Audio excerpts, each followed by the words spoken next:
Monsieur? Café au lait, s'il vous plaît. Oui, monsieur. Morning. It's no sort of drink for a train journey, is it? Won't you join me in a scotch? No, thank you. It's rather early in the day for me. It's never too early for a scotch. Never too late, either. You sure you won't change your mind? No, thank you. Merci.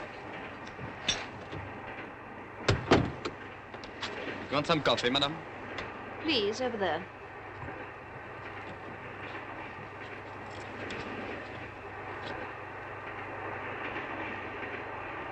Well? I haven't found him yet. Most of the passengers have locked their doors. Maybe he's not on the train at all. Of course he is. Pierre was obviously telling the truth. But you were not telling the truth last night. You should have told me you'd killed a man. Valia, one has killed so many men since 1939. The actual operation has lost much of its novelty to me. No doubt the French police still find it interesting. The French police don't operate beyond the frontiers of France. In Switzerland, there are Swiss police. In Italy, Italian. Don't make a habit of it, Zeta. What about Carl? Carl must be found before we reach Zagreb. He shan't reach Zagreb. He shan't reach Trieste either. Oh, why not? Beyond Trieste, I'm a wanted man. If I want to stay alive, I have to leave the train before we reach Trieste. In that case, you find Carl first. First déjeuner, monsieur? Lunch. That's a good idea. First service, monsieur?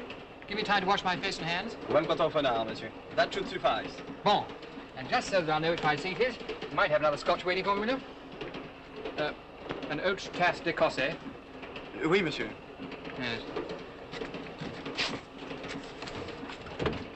Will monsieur and madame take the first déjeuner? Oh, I should think so. Oh, wait a minute. What time are we due at Dijon? In half an hour, madame. Then we'll take the second déjeuner. Madame. I'm hungry, you know. Carl may try and leave the train. We must watch for him. And if he does? We'll follow him. But don't you worry, we will find him anywhere. You may. Anywhere short of Trieste.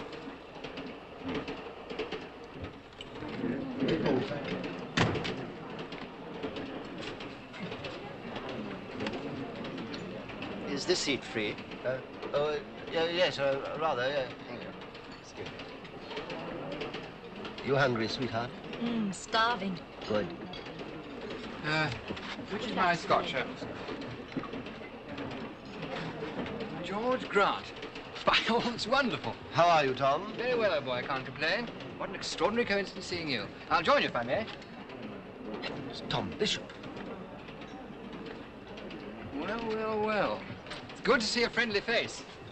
You on holiday? No, business. I say, you legal Johnnies certainly get around a bit, don't you? What are you doing? Soliciting in Venice? No, in Trieste. I know. You're hunting up some sort of juicy evidence of one of your rich clients, aren't you? You're a knowing rascal. I say, George, could I move in with you? You're probably in with one of these ghastly foreign fellas, aren't you? What's he like? My name is Poole. Oh, I'm terribly sorry. I no idea. I'm just guessing. I didn't know. George should have introduced us, shouldn't he? Yes, of course he should. Oh, yes, Poole, this is Tom Bishop, an old school friend of mine. How do you do? And since. Now, don't be tactful, George. Life's far too short. No, the fact is, he handled my divorce for me last year. Did it jolly well, too. When it comes to divorce lawyers, he's the tops. You in the same racket? Yes, we're working on this case together. Are you? I shouldn't care to be footing the bill. Let him pay who can, I say. Let's have a drink. Steward, deux Écossais Grand. What do you think of my fish, eh? Very practical.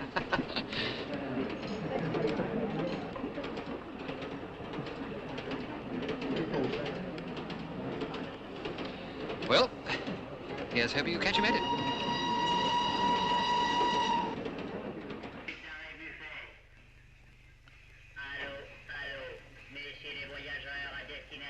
Surely that's Alistair McBain. Who? McBain, the writer, you know. You know the Birdman? Oh, no. He writes on politics. He's on a lecture tour, I know. He's just founded a new world council. Kind of original, hmm? It's called the Crusade of the Common Man. Seems to me the little guy's doing all the crusading. What about a game of cards tonight, eh? There's you, there's George, there's me, there's, well, I'll get a fourth from somewhere. You just leave it to Tom. There's nothing like an all-night poker session on the train, eh? I only hope the scotch holds out. I'm awfully tired, Tom. Are you? Nonsense, old boy. You have a sleep this afternoon, get yourself in trim for tonight. Let's face it, old boy. There's nothing else to do, is there? Ah, we're off. Well, I'm glad we've met. So am I, George. I hate travelling alone. I hope we'll meet again. Dinner. Yes, rather, but don't let's break it up yet. Let's go on to your carriage and have a chat. Tom, Just come on, George. What do you say, Poole, eh? All right. The champion with me hates cigars. Quite frankly, he seems to be smoking his socks. Next coach, is it? Yes, number 7. I say, George, she's an extraordinarily pretty girl sitting next to us there, isn't she? Yes, she is nice, isn't she? You know, I think it ought to be a criminal offence to leave a girl like that alone. Excuse me a moment. What's the matter? I left a cigarette case at the table. You carry on. It's okay.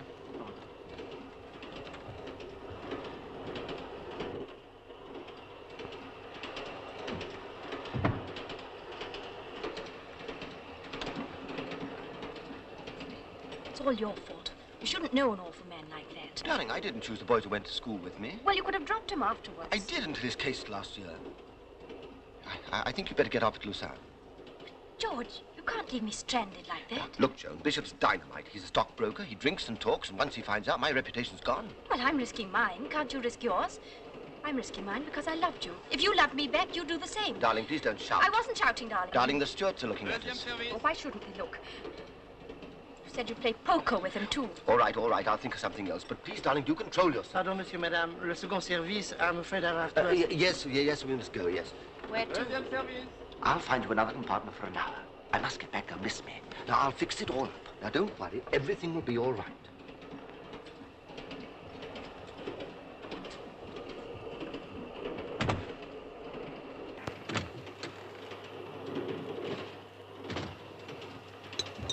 Well, I don't like it. When that girl came back at 3:30 this morning, she was crying bitterly. I'm sorry to hear that. But Zeta, she's so young. Well, obviously. I don't want this girl... It doesn't matter about the man, but I don't want this girl involved. My dear Valia, that girl and Mr. Grant walked slap into it. So far as we are concerned, like a gift from heaven. One doesn't look a gift horse in the mouth, does one? Or if one does, one pays for it.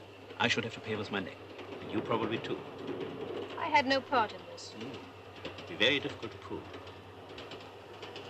And listen, Valia, if the worst should happen, and I'm accused of having killed Mr. Poole, remember that I went into your compartment after I finished playing cards. And remained there until... What time did you say that girl came back? 3:30. Remained there until 3:30. Do you understand? Do you really think I'd tell them that? Well, why not? It's at least a possibility, isn't it?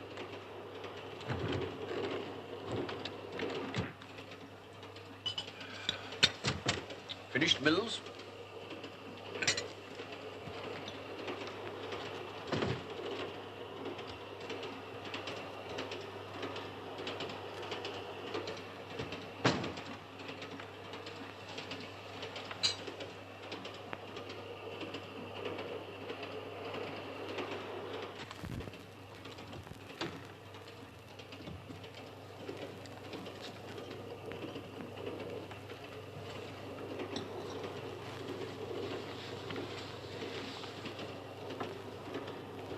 You know, that girl, she's terribly attractive. Hey, she's a pretty lass and all.